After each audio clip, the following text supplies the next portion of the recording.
नमस्कार प्रिय विद्यार्थियों। हम भारत के भौतिक प्रदेश के बारे में अध्ययन कर रहे हैं। पिछले वीडियोज में मैंने आपको हिमालय पर्वतीय प्रदेश, उत्तर का विशाल मैदान और प्रायद्वीपीय पठार भौतिक प्रदेश के बारे में बताया है। आज हम भारत के तटीय मैदान और द्वीप समूह भौतिक प्रदेश के बारे में अध्ययन करेंगे। दक्षिणी पठार से पूर्वी और पश्चिमी तट की ओर पूर्वी तथा पश्चिमी घाट और समुद्र के बीच में या समुद्र के मध्य में समुद्र तटीय मैदान विस्तृत है। ये मैदान या तो समुद्र की क्रिया द्वारा बने या फिर नदियों द्वारा लाई गई बहाकर जो मिट्टी लाई जाती है, कांप मिट्टी, उसके जमाव से बने। ये पश्चिमी समुद्र तटीय मैदान और पूर्व में पूर्वी समुद्र तटीय मैदान के नाम से जाने जाते हैं। ये मैदान पश्चिम में अरब सागर व पूर्व में बंगाल की खाड़ी और दक्षिण में कन्याकुमारी के निकट समुद्र तट के सहारे एक संकरी छोटी पट्टी के रूप में लंबाकार आकृति में फैले हुए हैं। पश्चिम का मैदान कम फैला हुआ है, लेकिन यहाँ पर वर्षा अधिक होती है, जबकि पूर्वी मैदान अधिक चौड़ाई में फैला हुआ है, लेकिन पश्चिमी मैदान की अपेक्षा शुष्क है। पश्चिमी तटीय मैदान यह प्रायद्वीप के पश्चिम में खंबात की खाड़ी से कुमारी अंतरीप तक अरब सागर के तट और पश्चिमी घाट के मध्य लगभग 1500 किलोमीटर की लंबाई में फैला हुआ है,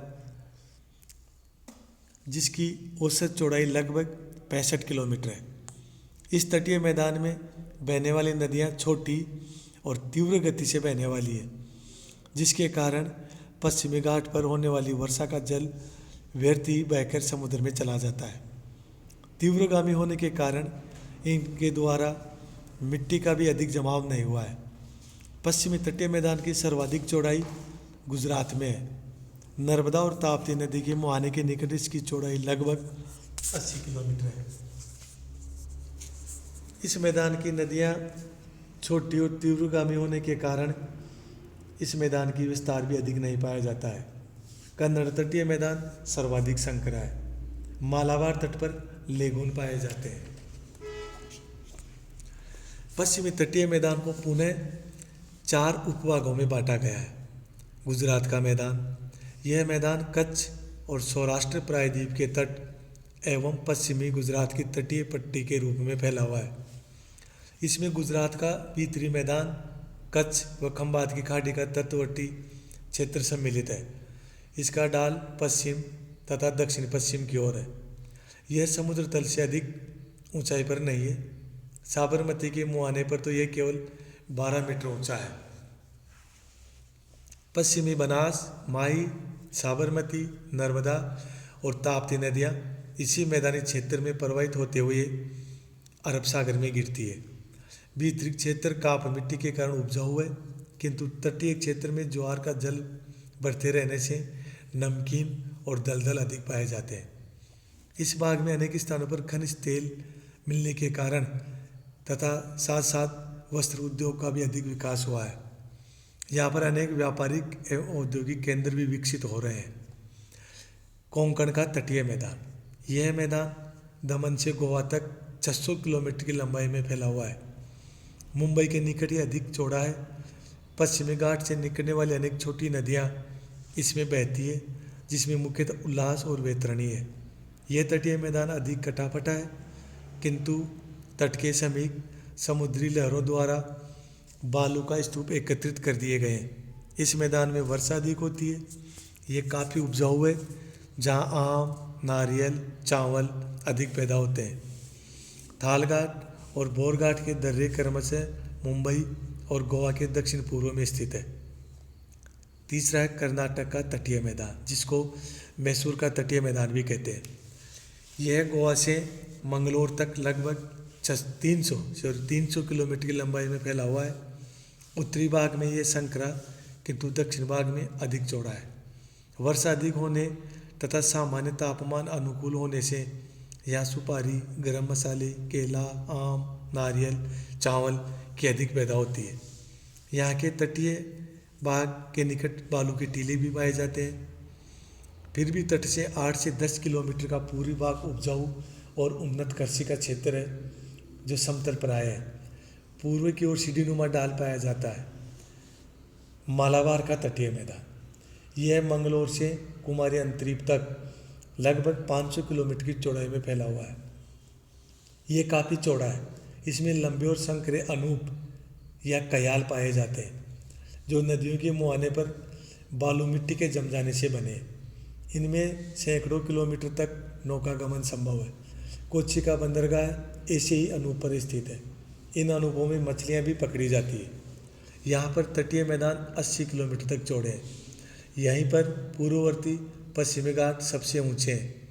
पालघाट दर्रा नीलगिरी के दक्षिण में स्थित है एवं यहीं से होकर सड़क एवं रेल मार्ग तमिलनाडु व कर्नाटक राज्य की ओर गए हैं।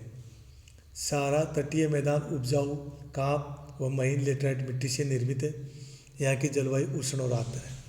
दूसरा है पूर्वी तटीय मैदान। यह मैदान पश्चिमी तटीय मैदान की अपेक्षा चौड़ा है, जिसकी औसत चौड़ाई लगभग 160 से 480 किलोमीटर है। यह गंगा के मुहाने से कुमारी अंतरीप तक अरब सागर और पूर्वी घाट के बीच फैला हुआ है। भू आकृति के आधार पर इस मैदान को भी 2 भागों में बांटा गया है। निचला भाग जिसमें नदियों के डेल्टा है और ऊपरी भाग जो अधिकांशतः नदियों के ऊपरी भाग में है। निचला भाग पूर्णतः कांप मिट्टी का बना है जो महानदी, गोदावरी, कृष्णा और कावेरी नदियों ने पठार के ऊपरी भाग से लाकर भी मिट्टी बिछा दी है। इसके समुद्र निकटवर्ती भागों पर बालू के ढेर की लंबी श्रृंखला भी मिलती है जो लहरों द्वारा मैदानों पर बन गई है। इन ढेरों द्वारा गिरी हुई चिल्का और पुलिकट छिछली झीलें बन गई है। ऊपरी भाग अंशतः कांप मिट्टी का अवशिष्ट मैदान है जो उभरे हुए भूभाग के अपरदन द्वारा बना है। यह मैदान कहीं कहीं नदियों की हल्की उपजाऊ मिट्टी से ढका हुआ है। तमिलनाडु के मैदान को दक्षिण भारत का अन्न भंडार भी कहा जाता है। इस संपूर्ण तट को कोरोमंडल तट कहते हैं। उत्तरी भाग को उत्तरी सरकार या गोलकुंडा और दक्षिणी भाग को कर्नाटक या कोरोमंडल तट के नाम से जाना जाता है। पूर्वी तटीय मैदान का विस्तार अधिक होने और कृषि की दृष्टि से अधिक उपयुक्त होने के कारण पश्चिमी घाट की तुलना में इस भाग पर जनसंख्या अधिक निवास करती है। तमिलनाडु के मैदान को दक्षिण भारत का अन्न भंडार भी कहा जाता है। पूर्व तटीय मैदान को पुनः उपभागों में बांटा गया। उत्कल का तटीय मैदान, इसे उत्तरी सरकार या गोलकुंड का उत्तरी तटीय मैदान भी कहते हैं। यह मैदान ओडिशा में तट के सहारे लगभग 400 किलोमीटर की लंबाई में फैला हुआ है। महानदी के डेल्टा में यह अधिक चौड़ा है जहाँ बालू के अनेक टीले पाए जाते हैं। इस डेल्टा में ज्वारीय वन फैले हुए हैं। अधिकांश मैदान की मिट्टी उपजाऊ होने के कारण चावल और जूट का उत्पादन किया जाता है। आंध्र या काकीनाडा का तटीय मैदान, यह मैदान आंध्र प्रदेश के तटीय भाग में पुलिकट झील तक फैला हुआ है। इसमें गोदावरी और कृष्णा नदियों के डेल्टा स्थित है। इन दोनों नदियों ने पूर्वी घाट को लगभग 400 किलोमीटर की चौड़ाई में काटकर समतल मैदान बना दिया गया है। अतः विशाखापट्टनम जिले में तटीय मैदान 80 से 100 किलोमीटर तक चौड़े हैं। वहीं कृष्णा एवं गोदावरी जिलों में यह भीतर की ओर 300 किलोमीटर से भी अधिक चौड़े हैं। यहाँ मुख्य रूप से नारियल, केला, चावल, गन्ना, जूट, कपास, तंबाकू, तिलहन, दलहन आदि की पैदावार होती है। तमिलनाडु या कोरोमंडल का तटीय मैदान, यह मैदान पुलिकट झील से लगाकर कुमारी अंतरीप तक लगभग 700 किलोमीटर की लंबाई में फैला है और 100 किलोमीटर चौड़ा है। संपूर्ण तटीय भाग में कावेरी, पेनार, पालर, वेगई आदि नदियाँ ऊंचे पश्चिमी घाट की नीलगिरी, इलायची व अन्नामलाई की श्रेणियों से निकलकर संपूर्ण तटीय भागों को हरा भरा, समतल एवं विषेव उपजाऊ बना देती है। इन नदियों के कारण यह तट कई स्थानों पर पर्याप्त चौड़ा भी हो गया है। तंजौर एवं कावेरी की निचली घाटी कृषि उद्यानों की भांति सुविकसित है। यहाँ पर धान, केला, गन्ना, नारियल, तिलहन, फल, सब्जियाँ आदि की पैदावार की जाती है।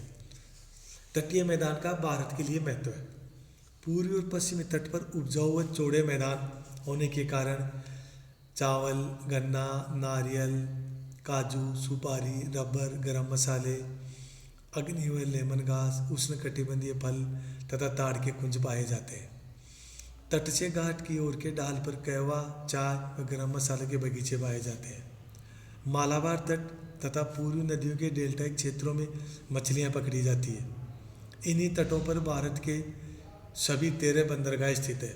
कांडला, मुंबई, आवासेवा में जवाहरलाल नेहरू बंदरगाह, मार्मगांव, नया मंगलोर, कोच्चि, चेन्नई, तूतीकोरन, विशाखापट्टनम, पाराद्वीप, कोलकाता, हल्दिया, एन्नौर व पोर्ट ब्लेयर आदि बंदरगाह यहीं पर स्थित है, जिनके द्वारा विदेशों से व्यापार होता है। पश्चिमी तट पर केरल में मोनोजाइट नामक बहुमूल्य खनिज भी पाया जाता है। दोनों तटों के सहारे पिछली शताब्दियों में आने वाले अरब, पुर्तगाली, डच व्यापारियों ने अपनी कोठियाँ स्थापित की। पूर्वी तट पर तो मंदिरों और उद्यानों का जमघट सा लगा हुआ है। स्वास्थ्य की दृष्टि से एवं प्राकृतिक सौंदर्य का आनंद लाभ लेने के लिए पंजिम, वास्को, मझगांव, जुहू, चेन्नई, गोपालपुर और पूर्वी के समुद्री तटों पर असंख्य सैलानी आते हैं। द्वीप समूह। भारत में द्वीपों की कुल संख्या 247 है, जिनमें से 204 बंगाल की खाड़ी में और 43 अरब सागर एवं मन्नार की खाड़ी में स्थित है। अरब सागरीय द्वीपों का निर्माण प्रवाल भित्ति के द्वारा हुआ है। लक्षद्वीप, मिनिकॉय और अमीन भी अरब सागर के महत्वपूर्ण द्वीप हैं। इन द्वीपों पर नारियल के वृक्षों की अधिकता है। मिनिकॉय लक्षद्वीप द्वीप समूह का सबसे बड़ा द्वीप है। बंगाल की खाड़ी में नदियों ने जलोढ़ मिट्टी के निक्षेप द्वारा कई द्वीपों का निर्माण किया है। हुगली के निकट 20 किलोमीटर लंबा सागर द्वीप है, जिसे गंगा सागर के नाम से भी जाना जाता है। हाल ही में यह न्यूमूर द्वीप का निर्माण हुआ है। अंडमान एवं निकोबार द्वीप समूह भारत का सबसे महत्वपूर्ण द्वीप समूह है, जो बंगाल की खाड़ी में स्थित है। ये द्वीप वास्तव में समूह डूबे हुए पर्वत के शिखर है। बंगाल की खाड़ी में स्थित नारकोंडम एवं बेरेन द्वीप ज्वालामुखी द्वीप है। बड़ा निकोबार एवं बड़ा अंडमान क्रमशः निकोबार एवं अंडमान द्वीप समूह के सबसे बड़े द्वीप हैं। भारत और श्रीलंका के बीच मन्नार की खाड़ी में पामवन द्वीप पाया जाता है, जो आदम पुल का अंश है। यह चट्टानी धरातल रखता है। यह तमिलनाडु के रामनाड जिले में प्रायद्वीपीय धरातल का विस्तार मात्र है। डंकन पास छोटा अंडमान को बड़ा अंडमान से अलग करता है। अंडमान द्वीप की सर्वोच्च चोटी सेडल चोटी है, जिसकी ऊंचाई 738 मीटर है। निकोबार द्वीप की सर्वोच्च चोटी दुलियार है, इसकी ऊंचाई 642 मीटर है। बंगाल की खाड़ी के द्वीप अरब सागरीय द्वीपों की तुलना में अधिक बड़े और अधिक जनसंख्या वाले हैं।